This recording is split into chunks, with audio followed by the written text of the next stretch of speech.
Chihayafuru is a drama anime based on the manga of the same name and produced by Studio Madhouse at the end of 2011. It continued in 2013 with the second season, and then proceeded to make every fan finally give up hope for a continuation for a very long time, up until they plopped down a third season in late 2019. But why does this matter, and why am I passionate enough about it to put in big letters that the series is a must-watch? Well, if that was something that was easily summarizable, I would have just put it in a tweet.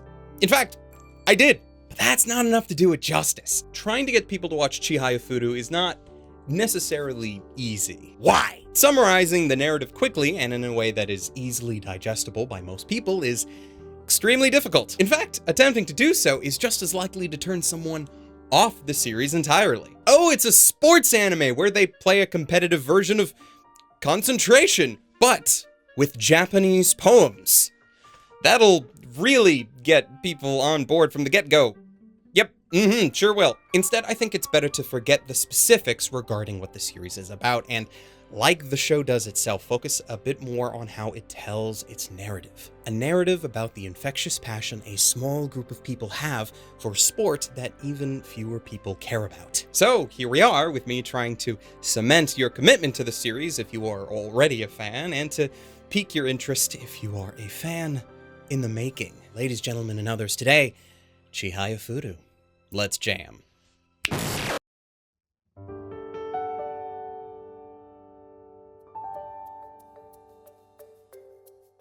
In broad terms, Chihayafuru is part sports anime, part romance triangle, part unique mixture of tropes, not uncommon to popular shonen anime, but with a different target audience. It is a series that focuses on the unusual subject of competitive karuta. Don't know what that is? Perfect, because neither did I when I started watching. Thankfully, the show assumes quite rightly that the audience has no idea what karuta is. Explanations of the game and how any match is going are usually told in a very Speedwagon-esque manner, as spectators and even the players themselves make internal examinations of the gameplay. Because of this, not knowing how the game works is thankfully not a hindrance, but we'll come back to that. So, how does the story actually begin? Well, with a flashback. We begin by introducing the backstories to three major characters: Chihaya, Taichi, and Arata. In elementary school, Arata was an absolute wizard at this card game called karuta. However, he is also a young boy in a Tokyo middle school with a weird accent, leading him to be regularly bullied and ostracized by his peers, particularly by Taichi. Thankfully, though, he's recently made friends with Chihaya, an extremely kind-hearted young girl for whom Taichi has developed feelings. Arata shows Chihaya his love for karuta, which in turn sets her life down a path in which she is infatuated by this quirky card game. Through her well-meaning meddling, she then convinces Taichi to join her and Arata in a team match of karuta, cementing their friendship for the rest of the series and becoming one of the most important events that affects all of their lives from here on out. But again, that's all backstory. Maybe now is the time to explain what karuta is, yes? The game that so infected the mind of this young girl that now it is all she thinks about and all she wants to do? Nah, not yet. Because what you actually need to know is what happens from here. The main trio's lives and relationships very quickly become almost a secondary narrative. While it does play largely into the motivations of the main cast, as Arata moves away from Tokyo and the remaining two need to continue life without him, the thing that the show focuses on from this point forward is the team. We jump ahead to the present, the start of high school. Chihaya and Taichi have decided to start a school club for competitive karuta, because this is a high school series, so what the hell else are you gonna do? A lot of popular narratives turn up. There's, oh, we have a small club that'll get shut down if we don't recruit members. And everyone's favorite, oh, we need to come together as a group to train for a tournament. And so on. But the karuta aspect aside, it's the personality of the cast that shines through, and that is what is going to get you invested. We spend the vast majority of the show's first season on both introducing and building the secondary characters, to great effect. In fact, it gets to the point where some of the club members become better and more rounded characters than the main trio. And that's not a fat joke directed at Nishida, though the show does that a bunch. In order to form a proper team of 5 players, and also to fit the very common rule of how many people need to exist in a club for it to function, Chihaya and Taichi end up having to recruit 3 new members to the karuta club. That shouldn't be hard, right? They totally should be able to find 3 more people to play this semi-obscure memorization game that very few people have heard of and even fewer want to play. But don't worry, Chihaya is very good at explaining the masterful ways of karate that...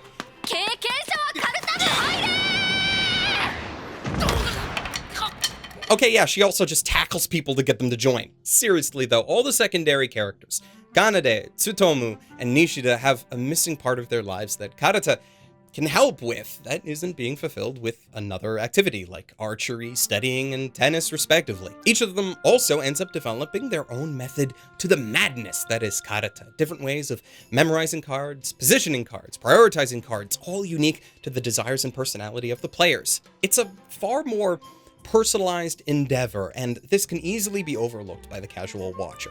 But since most of the games in Chihayafuru have narrations by the players, their inner voice allows us to see how they think, how they play, and what important things happen to affect the game. Kanade's focus has always been on the poetry of karate, while others focus on straight memorization of the cards without much thought. She is far more focused on the origins of the words, what they meant, and what they symbolized in their original context as poems. When she joined the archery club originally, she was looking for something that fit within the realm of a traditional Japanese activity with some history and meaning behind it, only to be disappointed when nothing really matched her expectations. But after seeing Chihaya's passion for karate though, alongside the game's deep history with Japanese literature, she's convinced to try it out and eventually becomes one of the team's more unconventional players. Nishida is kind of a more generic character, and it's not that he's a boring character, but rather that he overlaps heavily with everyone else to become almost an amalgamation of the average player for their team. He's a Class A player like Chihaya, but at times will still lose games to a Class B player like Taichi. His passion for the game, once he finds it again, is unmatched, and yet Chihaya found him languishing away on the tennis team, still using karate timing to better his tennis game. The narrative likes to use Nishida for an unfortunate purpose. He's a difficulty scapegoat. He is kind of like the Worf of the series. What I mean by that is that he is shown to be skilled enough at the game, but only so much so that the series can use him to showcase just how difficult the challenge is by having him fail at it. Unfortunately, because of this, Nishida also loses more often than he should. But when Nishida wants to win, he goes all in on his swings. Do a barrel roll! He might not be as mathematically minded as Tsutomu is, or as historically interested in the poems the same way that Kanade is, but he has some of the best game sense of the group. While he can't always use that game sense to win, his narration and explanations on how things work and how he interprets games is invaluable. Finally, there's Tsutomu, who eventually becomes the brains of the operation. He's a kid that follows the very traditional line of a model student. Study. All the time. Always. Grades are the most important thing and everything else is secondary. But he's also had to come to terms with the fact that no matter how hard he tried, he could never surpass second place despite all of his studying. And guess who happened to keep placing first in exams, who also happens to be a founding member of the karate club. No, not Chihaya. No, it's Taichi. And now guess who is the best person positioned to convince Tsutomu to join the karate club. Now, you may think that I am just listing off the characters here for no good reason, explaining who they are, albeit briefly, and you're half right. But let me go off on a tangent, because the episode where they added Tsutomu to the lineup is one where we finally get to see just how intricate the narratives between characters can get. You'd think that, as with the episode before it with Kanade, that it would focus entirely on Tsutomu. It would show us who he is and what karate can do to change his life. But it doesn't. You'd think it does. But that's not quite what the episode accomplishes. While it still does introduce him very well, it does so by helping to further develop Taichi's character.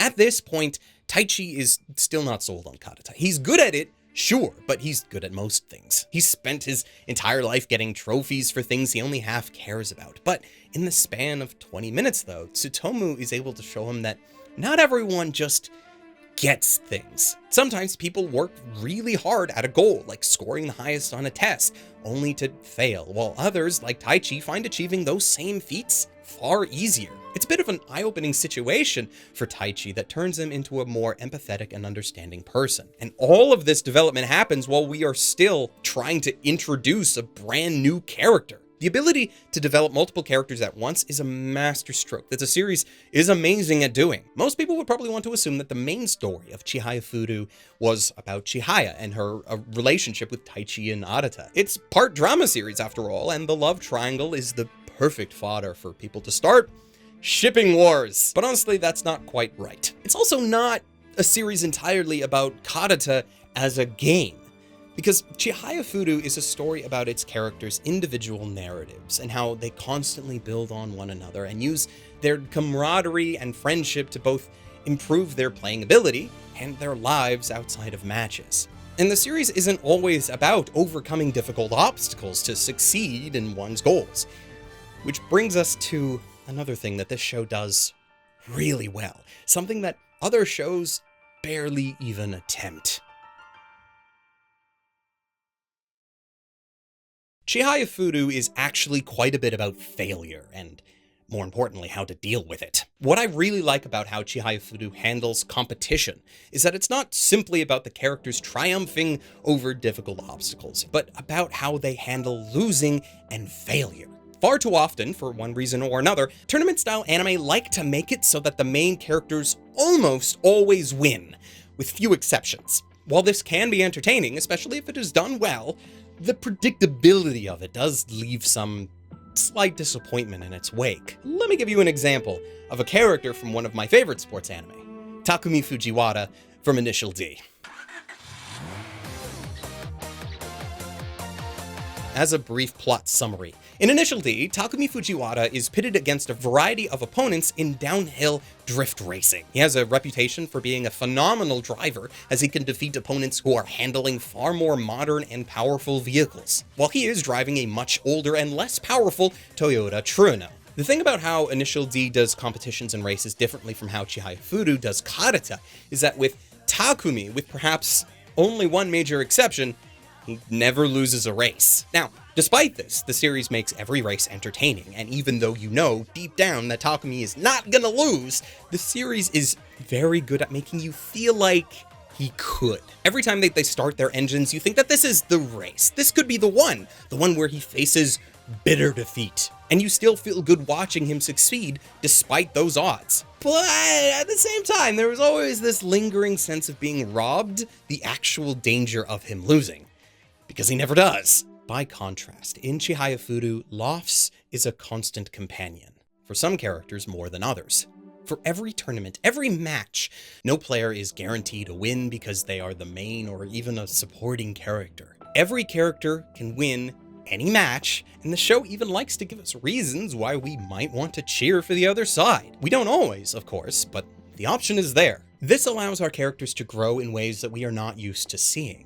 And we also get to actually see what a character might go through when they not only lose an important match, but an entire tournament. Now, while technically that may be considered a spoiler, as I have not stated which tournaments are won and lost, you still just gonna have to keep guessing, and that's kind of the beauty of it. This possibility of loss changes our expectations for virtually every match that the characters participate in. When they square up as a group or go head-to-head with a solo opponent, we have no idea if the show is planning on using this match to let our characters learn from another failure, because this match might finally be the time for catharsis, allowing our players to succeed where they have failed previously, often by employing strategies that they learnt through past losses. It's a different kind of edge-of-your-seat entertainment because you truly cannot predict the outcome, making it feel far more like witnessing the sport itself rather than just merely watching a good story about it. What helps greatly during these moments of failure is that the narrative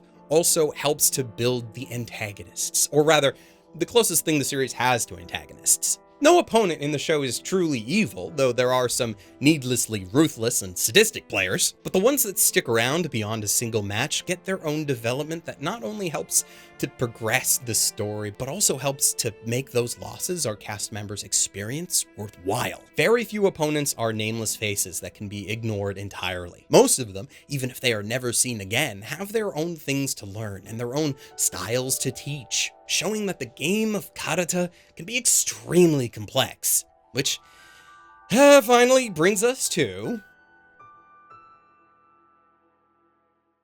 only for me to say that it doesn't matter. I've avoided explaining karate for 3 major reasons. 1, trying to convince someone to watch Chihayafuru by explaining karate just makes them further confused and uninterested. 2, quite honestly, the show does a far better job at explaining the game and all of its complexities over the course of the series than I might be able to do justice with in this video. And 3, again, at the end of it all, what karate is doesn't matter, because that's not what is going to get you to enjoy the show. It could be any sport. It could be baseball. It could be hockey, which I'd love to see an anime for, FYI. It could be virtually any other sport. If it was told in the manner in which Chihayafuru is told, then the sport itself holds little importance. Because this show isn't about karate. It's about the people who play it. Now, of course, that doesn't mean that there isn't still meaning behind many of the narrative decisions, because karate is certainly still a focal point. The 100 poems that karate is based off of play a major part in how the narrative ebbs and flows through each episode. The game itself is one with a low skill floor, but a high skill ceiling, with skilled players having so many weapons in their arsenal during a match. There's the placement of the cards on their own side of the field, which cards to send to their opponent's side when they score a point, and even when to attack or defend on poems that start with the same syllables. It is something that has allowed the narrative of the show to feel constantly fresh and non-repetitive. All of our characters, and also all of the opponents that our characters face, have different ways to play this game. For that reason, karate is important. But only that, which is why trying to describe the sport simply is near impossible, as you can't really encapsulate the true complexities of the game, the beauty of a match. Now, I don't have too much to say about the visual beauty of the show. That couldn't be said better by any of the footage that I've been showing you thus far. Traditionally, I've had nothing but praise for any show helmed by Madhouse as a studio, because while historically they've been quite masterful in handling large action sequences throughout the years, having them condense that down to showing a simple card swipe is art in and of itself. So speaking of art in a more emotional sense, we come to the music. In terms of soundtrack, I usually am forced to briefly gloss over a show soundtrack because I'm not the most versed in music or music theory to properly verbalize any thoughts or interesting things on the matter. However, since Chihayafuru just so happens to focus on one particular thing I can speak on, let's briefly discuss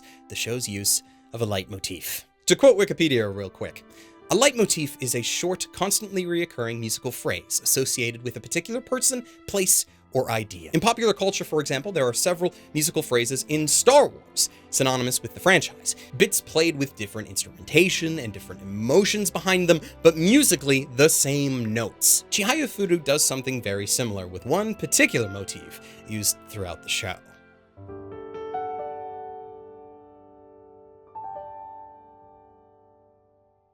And what this accomplishes is a sense of familiarity. The notes in this particular case serve as the show's main theme, for lack of a better description. They are played when Chihaya is falling in love with the game of karate, but also as a general triumph theme for all of the characters. This is an example of doing one thing and making sure that one thing is done extremely well. Though, of course, I did want to draw your attention to one other piece of music from the show.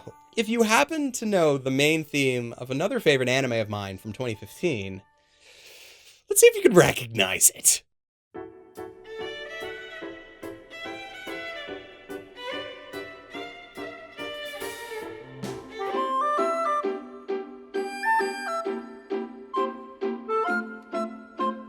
It's the same song, is it not? Now, what's infinitely frustrating is that I haven't discovered why this melody is the way it is. The composers of both Chihayafuru and Shirobako have never worked together before. The production companies are different. There is no obvious connection that I can find. Either both composers were inspired by this melody from a third location that ties them all together, which I don't know where, or Shirobako straight up ripped the melody from Chihayafuru. I'd rather the latter option not actually be the case, but I had to mention this since it blew my mind when I heard it on my rewatch of the series. But I digress. Ultimately, I think that the biggest hurdle to getting anyone to actually watch Chihayafuru is just getting them through the door. I've had very few experiences with it where people who I recommend it to end up dropping it after just the first few episodes. Because watching the passion that these characters have for this game that they play has usually been enough to get people invested in the series, even if they have no idea what karate is or how beautifully complex it can be. You watch it just to see these characters grow and to see exactly how a character can grow beyond what they start with. Taichi was a little slime ball of a boy at the start, but after the first 2 seasons, he slowly becomes not only a strong leader for his team, but also the one that I have started to actually cheer for to win Chihaya's affections. Go, my boy! Like, in reality, neither him nor Arata can supplant Chihaya's one true love, that is, Karata, but hey, I can dream. And almost none of the secondary characters start off on a good foot.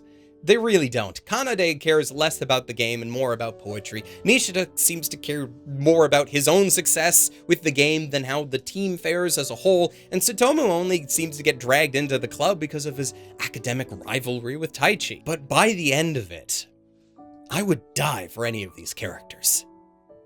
Figuratively, of course. They all change and grow so much that when Season 2 comes along and new members join, I hated them too. But even then, every character, including the newly introduced ones, get time to grow and change for the better. And really, that's the beauty of Chihayafuru. It's a series that sets the bar for character growth in a way that not many other shows can match. And it is for that reason that I consider Chihayafuru a must-watch. And here we are. Welcome to the end of the video. If you stuck it out for this long, all 20 some odd minutes of it? Holy sh! Then I hope I have somehow convinced you to go and try out Chihayafuru if you have not watched it before, and if you have watched it before, well then I hope that the last 20 some odd minutes was entertaining nonetheless. A couple of things that I want to get out of the way as per usual near the end of the videos. Firstly, if you are now interested in watching Chihayafuru and you have not yet already figured out how to do so, there will be links down in the description, because I believe you can watch it on both Crunchyroll and High Dive. If instead you want to read the original material, you can pick that up from our good friends over at Bookwalker, and there will also be a coupon code in the description as well to help you out with that. And yeah, if you are curious as to the new kind of titling scheme and thumbnail that we're going for with this video, well then, the goal that I had with both this and upcoming videos is that there seems to be to me, it seems to be a reoccurring trend of focusing a bit too much on anime that is currently airing. To some extent, I understand why that is, because the YouTube algorithm likes current things and people are constantly searching for the latest and greatest anime. So, of course, those will always be beneficial in the eyes of YouTube and the algorithm. But I wanted to focus on other things because I've spent a lot of time talking about the currently airing anime on any given season, and while I still hope to continue to do that to some extent, I also still want to focus a lot more on some anime that aren't necessarily within the public eye anymore. So we're kind of testing the waters here with Chihayafuru. It is technically current as Season 3 is airing, but since the majority of this video was talking about Season 1, which came out years ago, I figured this would be a good place to start, and we will continue on with other shows of similar ages and potentially even older as we move on into the future. So if you like that sort of thing, well, stick around. I'm going to assume that if you hear these words, me asking you if you like that sort of thing, you actually do, otherwise you would have clicked away long before now. But yeah, so there will be more of that to come in the coming months. And a lot of that is due in thanks to my patrons, who make it actually possible for me to do that and not rely heavily on what the algorithm wants, because that is what gets me views and therefore the ability to feed myself. So if you are a patron, thank you very much. If you're not a patron, there will also be a link down in the description. I know there are already a lot of links down there, but this one is also very important. Go check on that if you want to help out. And a very special thank you to those patrons that help just that little bit more, specifically patrons Phoenix Zero, Hector Montemayor, Richard Emil Bradley, Rune Jacobson, Ryfen Bonaparte, Sir Yamako, and Calhoun Boy, because you guys are especially awesome, and I thank you. Until the next time, whether that happens to be me talking about what is going to be airing next season, though my plan on that has changed because I can't talk about ReZero anymore because it's not airing next month. That's just not gonna happen. Or if the next video is yet another look into amazing anime, hidden gems of the past, as it were, look out for that. I can't remember how I started this sentence. Wow, man. Regardless, until next time, ladies, gentlemen, and others, watch more anime and stay frosty.